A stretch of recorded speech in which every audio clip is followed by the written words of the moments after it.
What's up everybody, welcome to your second After Effects tutorial, and in this tutorial we're going to be creating a basic composition. So before we even get started, in case you messed anything up or I got something different from last time, go up to Window, Workspace, and go to Reset Standard. And what this is going to do is reset your workspace to the basics. Just go ahead and discard changes. And I just did this to make sure that me and you were on the same track and your panels weren't laid out different than mine or anything. And another thing before we get started, make sure you're watching this tutorial in high def. There's a link in my description box on the right hand side of the screen. Now that we got the same looking workspace and everything like that, let's go ahead and create a new composition. And what a composition is pretty much like the thing you're going to edit. It's pretty much the main thing we're working with, if I didn't make it clear last time. So go up to composition and type new composition. And for 99% of the time, you're just going to want to leave these at default. If you know what you're doing, then you can change those around, but if not, then just leave them how they are. And one thing I want to go over here before we get started, well, let me first tell you guys how to add footage to your composition. To add footage to your composition, open your composition panel so you got this black screen, just the background with nothing on it.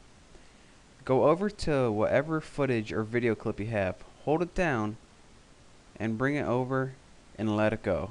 That's the easiest way to add footage to your composition.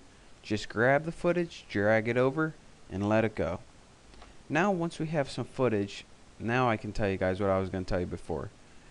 Whenever I'm talking to you guys about footage and time, there are two different ways that you can edit the time. One is by dragging this thing called a CTI, or current time indicator, and you can just drag it, and as you can see, it moves simultaneously on the timeline and in your composition panel. Another thing that you can do if you want to go to the exact point is double click this and you can edit time right there. Edit the spot you want to go to. So let me just move this to beginning, and it will go to the beginning of the clip.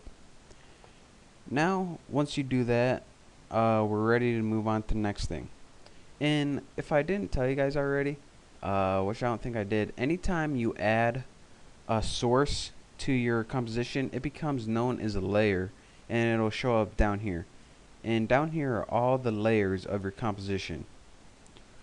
So now that we learned how to add sources to our composition, let me teach you guys how to use the composition panel so it's like 100 times more effective.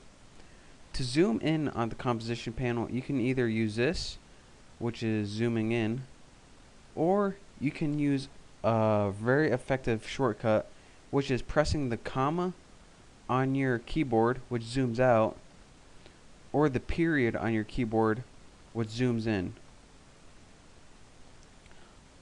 Another thing you can do is scroll. If you have a mouse wheel on your thing, you can scroll in and out, and that's another very handy thing.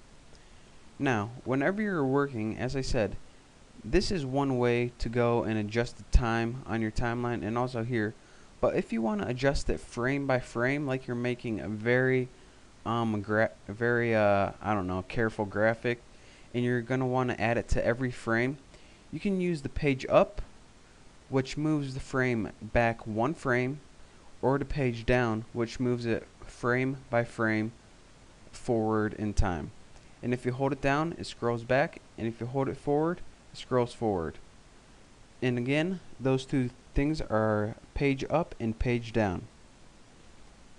Now, actually, I'm going to stop my tutorial right here, since I think we learned enough for right here, and my file is getting kind of big.